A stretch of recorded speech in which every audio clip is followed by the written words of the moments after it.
اس فقیر بے نوا کی باتوں کو سنیں۔ میں آپ کے سامنے درد دل رکھنے جا رہا ہوں۔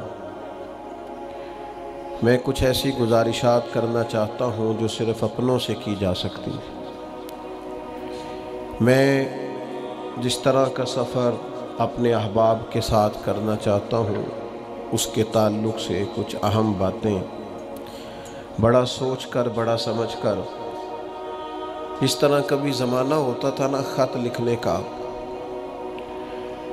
تو جو لوگ خط لکھتے تھے نا، ٹیلی فون پہ تو لوگ فی البدی بول دیتے ہیں نا جو من میں آتا ہے، اور کچھ تھوڑے سے پرانے لوگ جانتے ہوں گے کہ جو لوگ خط لکھتے تھے وہ لکھتے تھے اور سمجھتے تھے کہ عبارت ٹھیک نہیں، پھر پھاڑ دیتے تھے، پھر نئے جملوں کے ساتھ، نئی حسن کے ساتھ نئی عبارت کو تشکیل دیا جاتا تھا، اور کئی دفعہ وہ بھی اس شخص کے قابل نہیں ہوتی تھی جسے وہ خط بھیجنا ہوتا تھا۔ تو سوچ کر، سمجھ کر، پرکھ کر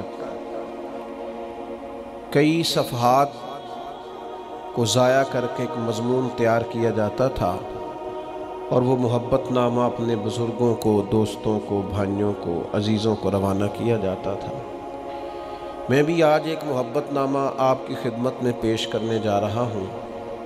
قرآن مجید سے میں نے ایک آیہ کریمہ تلاوت کی ہے۔ اللہ کریم نے فرمایا وَمِنَ النَّاسِ مَن يَشْرِي نَفْسَهُ ابْتِغَاءَ مَرْضَاتِ اللَّهِ، فرمایا کوئی آدمی ہے جو اپنی جان ہی بیچ دیتا ہے، اپنی جان ہی بیچ دیتا ہے۔ کوئی شخص کس رستے میں بیچ دیتا ہے؟ مرضات اللہ، اللہ کی رضا تلاش کرتے ہوئے۔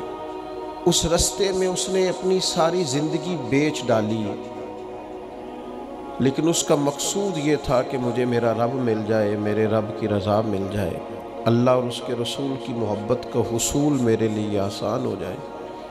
اس رستے میں اس نے جان ہی بیچ دی۔ مالک نے اس آیت میں یہ نہیں فرمایا اسے کیا دوں گا، اجر کیا ملے گا، اس کا ثواب کتنا ہے، جنت کہ کس درجے میں اسے رکھا جائے گا۔ فرمایا کوئی آدمی ہے، کچھ لوگ ہیں جو اپنی جان ہی بیچ دیتے ہیں اللہ کی رضا تلاش کرنے میں۔